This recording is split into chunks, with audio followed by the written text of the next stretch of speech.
Future Berg. We gonna get Brandon Aiyuk or Stephon Diggs? TG. All right, so I'll make sure we ask TG that too. But Aiyuk is definitely in play. I think a lot of people have seen some of the reports now. Yeah, I saw some stuff out there, I think from 49ers reporters. They were saying that the Steelers have been talking to the 49ers and are interested in Aiyuk.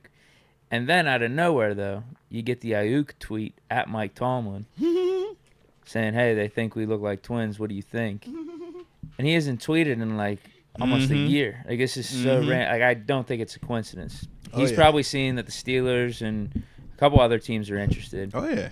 And my guess is, out of the teams that are looking at him, he would want to go to the Steelers. Yeah, I think that's his little signal or sign. Almost like Odell. Because you can't be heavy-handed. What was it? Odell telling a Steeler or Tomlin back in the day, come get me? I think this is Aiyuk's sign telling the Steelers, come get me. I can't be you are the team I would want to go to. Yep. Which hopefully could help our leverage in the situation where he's saying that's the only team I'd sign the extension with. Because no other team's going to want to trade for him if he's just going to be there on a one-year rental and be a little bit unhappy. So who knows? I think you just got to trust Omar in this situation. Yeah. I got full faith in Omar. Do you have any feelings about the draft compensation? Because they are saying it could potentially be a first. I do. I think that would be a fair deal for Aiyuk. Because if you look at some of the other receiver deals that have happened with a player of Ayuk's caliber over the last like several years, like a first and some change would be a fair deal. Because Ayuk's, top 10, borderline top 10 right now, and he's emerging. Like he's not getting any worse here. He's in the prime of his career. He's got better every single season, 1,300 yards last year. So it would be fair. It does concern me though, because we need to use that first round pick on an O-lineman. Yeah. We need an O-lineman pretty bad. So if we can get him for a second and something else, maybe a second and a third, and then we got to give him the extension. That sounds a lot better to me. And then he's going what, 25 for the extension? That's what he's talking. That's his market value. Who knows what it will be?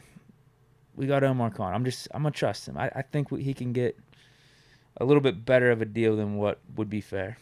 He's proven that up to this point at least.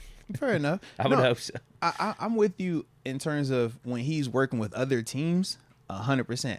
I don't know in terms of like in-house contract negotiations. Yeah. Because all the dudes that have gotten paid, they've gotten paid. You think TJ, you think Highsmith.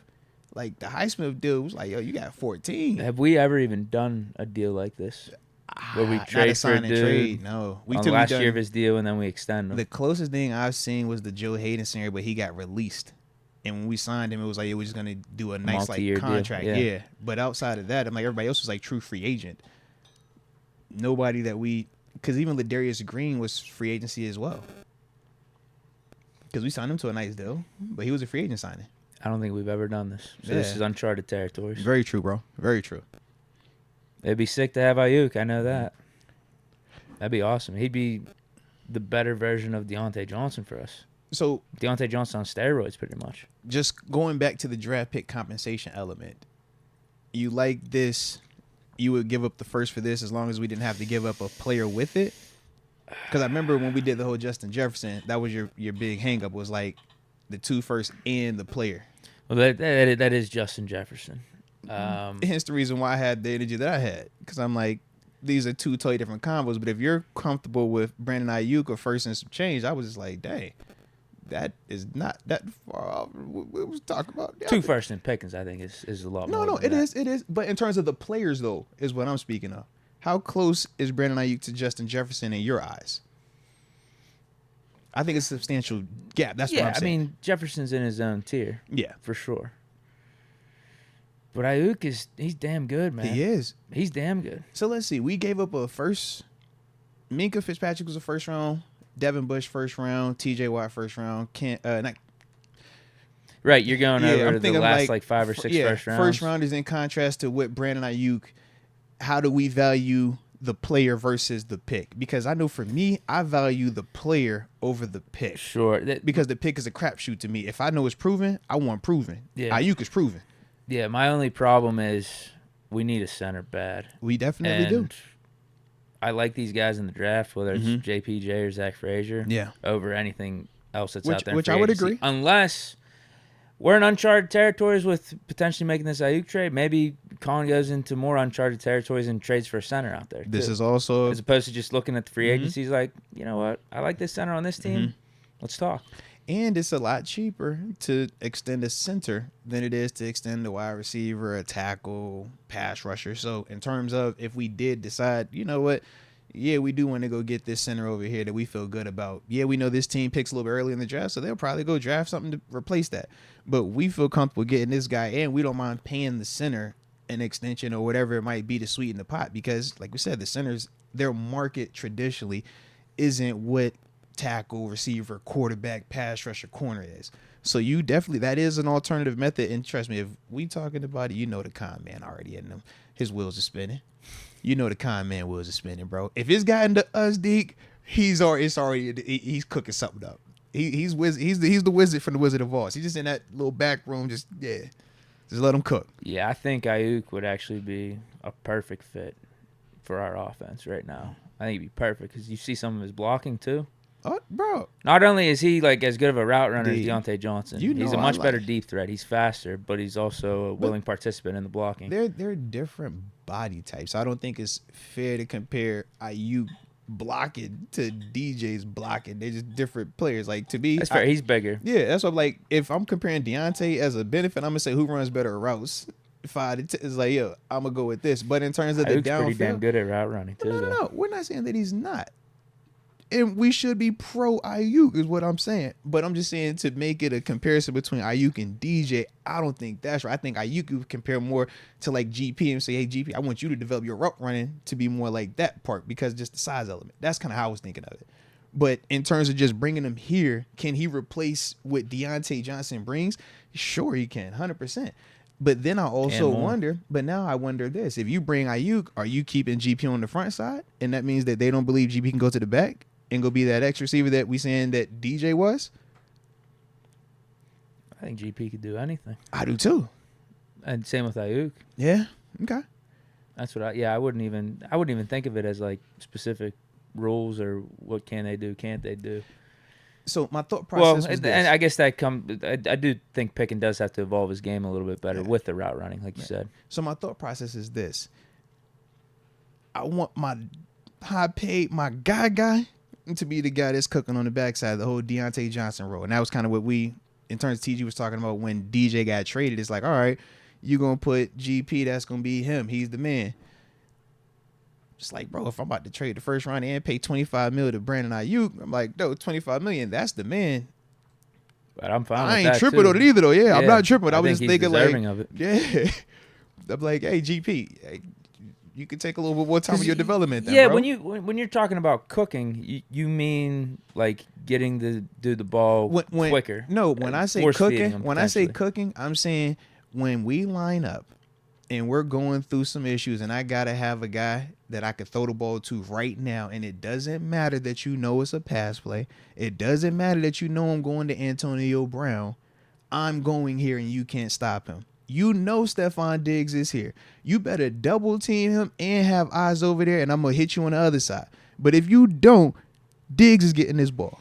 That's what I'm talking about because $25 million is in that range. I think Aiyuk is capable of that too. I do too, but I think GP is a great problem to have. You see what I mean? But that's why I'm like, if GP is that, why I got to pay 25? If GP could do that and I could go draft the receiver to come here and play in the front side. Don't give up the first round pick and then don't screw up your cap space. You catch me up, like, because that's my. I'm like, if GP can do what we think he can, he's not gonna cost 25. Especially with how good this receiver class is. Right, he ain't gonna cost that. I can go put something on the front side. I still got a Van Jefferson over there as well. Like, I think that could cook too. But Aiyuk is nice. Yeah, he nice. But that's why I go back to saying I'm just gonna trust Khan on this. I love that the interest is there. Yeah. He's looking at all the avenues at the receiver position because obviously we need a receiver. Mm-hmm.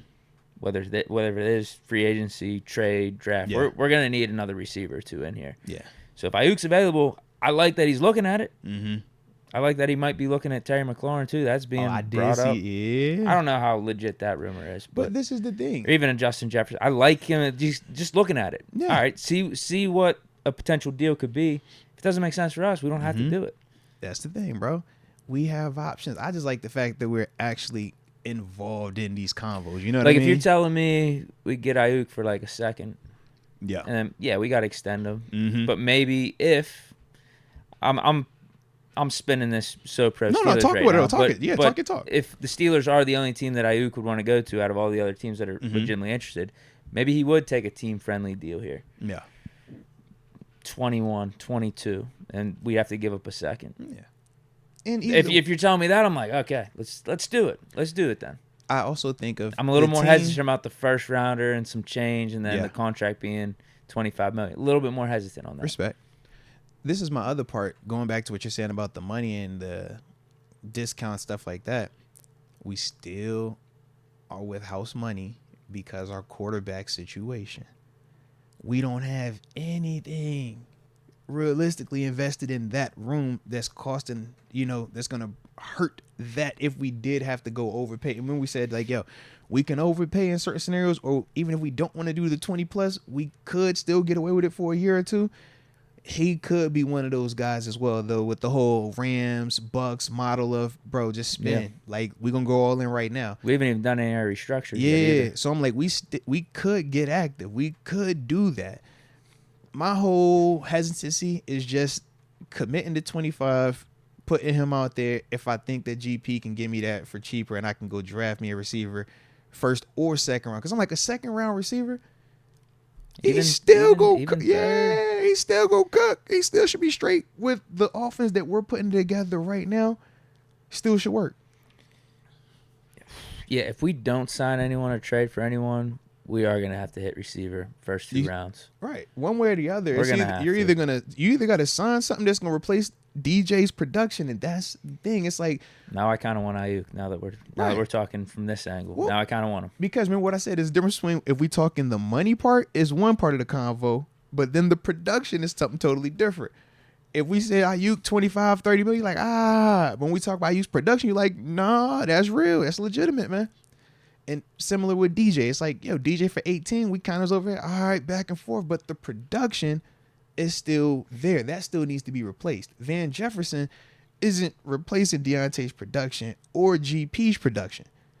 He should give us more than what Allen Robinson gave us, but he's not replacing that type of production.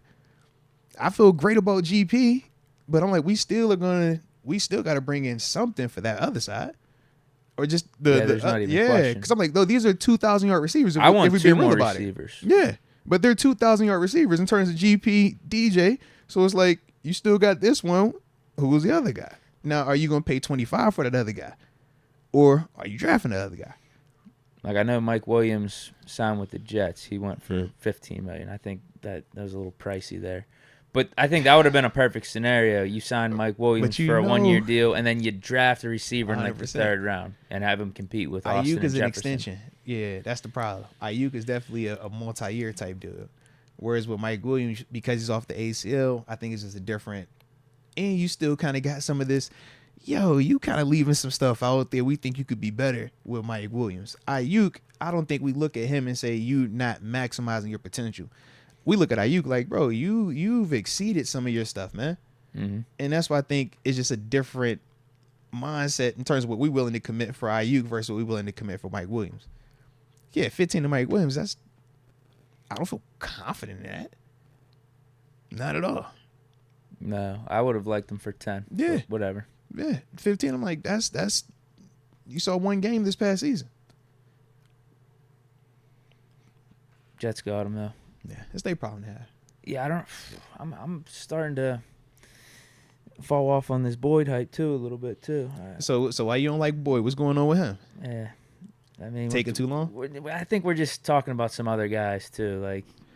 So bigger names got you more excited. And a Justin Jefferson, a Terry McLaurin. It's like bigger price tag. Tyler Boyd, give us that juice. Bigger price tag though. So we just giving you different options. We saying you can go the traditional Steelers way, which is the cheaper option.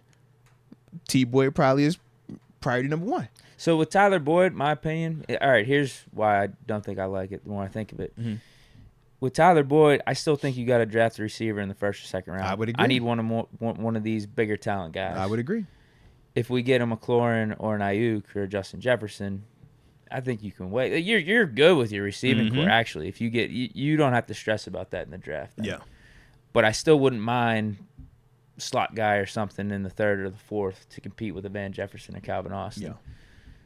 I think that's my thinking. Why I'm not as high on Tyler Boyd. I still think we'd have to use an asset to get a bigger name receiver in the draft, a more talented receiver in the draft. Whereas I think if we get and obviously I get why you're not giving up as much to get a Tyler Boyd. But I kind of want to just be set. Here's the problem though: if we get an Aiyuk, we might be giving up our chance to get JPJ. Or Zach Frazier, depending on what it costs. This is true. Second round pick would be perfect. If Omar Khan could somehow finagle that. You see the GM dilemma now, bro. It's the GM dilemma. It's like, I trust Omar. And it's like, okay, do I want to spend more on proven production? Or do I try to cut costs and get something cheaper in the draft that can develop and give me the production? But it's all the same thing. Or even when you get to the draft, do I want to spend this first round draft capital on the most proven center prospect, JPJ? Or do I run the risk and take it out of third? Take out of fourth? You're like, no, I don't want to do that. I want the guy in first. But you see the difference, though. That's the difference. It's like, we got to get a center. If you want quality, 9 times out of 10, you got to pay the higher premium. Can you find steals later on? Sure. But you don't want to base your model, you don't want to base your season on let me get lucky in the draft, man. Later as it goes, it's like, bro, you playing with fire. So, yeah. I think that third round pick we swapped with the Eagles is going to come in big time handy. Because you know how it's been these last few drafts. There's been some big names that have dropped to like the mid-third, end of the third that we're talking about in the first or second round. We saw that these past couple seasons. That's gonna be nice having that second, third round pick. Mm-hmm. It was jumping. What would we jump? 20 or 30 spots. Like it didn't look like that big of a deal on the surface when you saw the Kenny trade go through. I think that's gonna be a big deal. It is, man. And a fourth versus a third always helps. In terms of when you're just talking, if I want to package it with something, it just sounds better.